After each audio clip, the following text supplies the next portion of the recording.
Kiai Sadrak adalah salah seorang yang menjadi penyebar agama Kristen atau penginjil di tanah Jawa. Ia dilahirkan sekitar tahun 1835. Gelar imamat Kiai masih melekat hingga kini karena sebelum menjadi penginjil dia adalah seorang muslim yang punya banyak pengikut.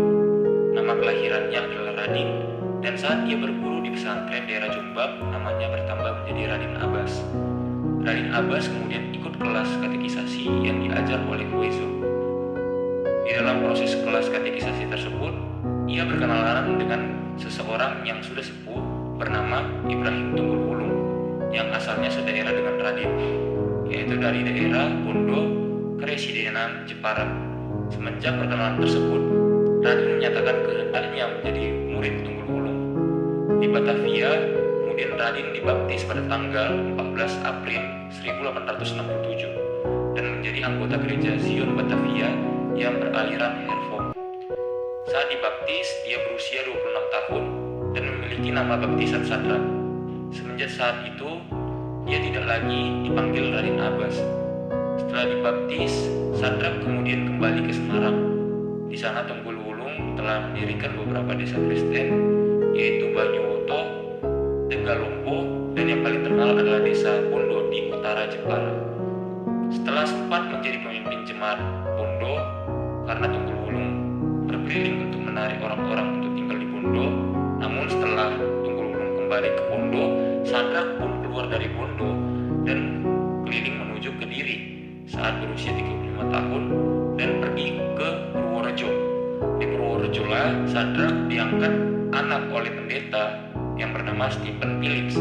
Sadrak tinggal di Purworejo pada tahun 1869 selama setahun dan pindah ke Karangjoso. Tidak lama kemudian, Sadrak memulai penginjilan mandirinya dan meninggalkan Stephen Phillips.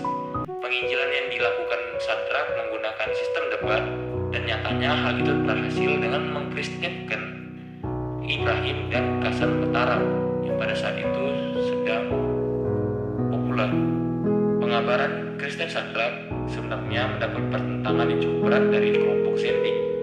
Hal ini membuat Sadrak sempat ditangkap dan dipenjara oleh pemerintah Belanda karena dianggap sebagai ancaman politik yang potensial karena memiliki pengaruh yang kuat di kalangan pribumi.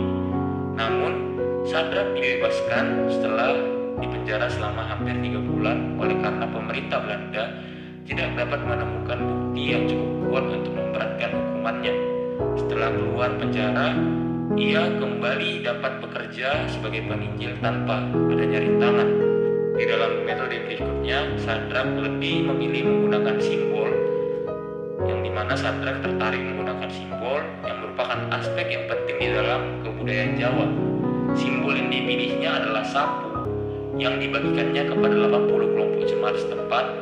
Ia memberikan sapu dengan pesan bahwa jemaat harus bersatu dan kuat, terikat satu sama lain, bagaikan sapu yang diibaratkan sebagai Yesus Kristus.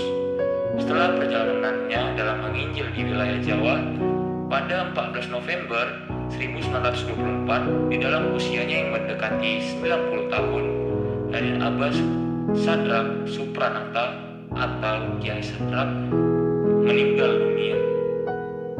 Sekian penjelasan singkat yang bisa saya sampaikan tentang kisah Kiai Sadrak dalam penginjilan di tanah Jawa.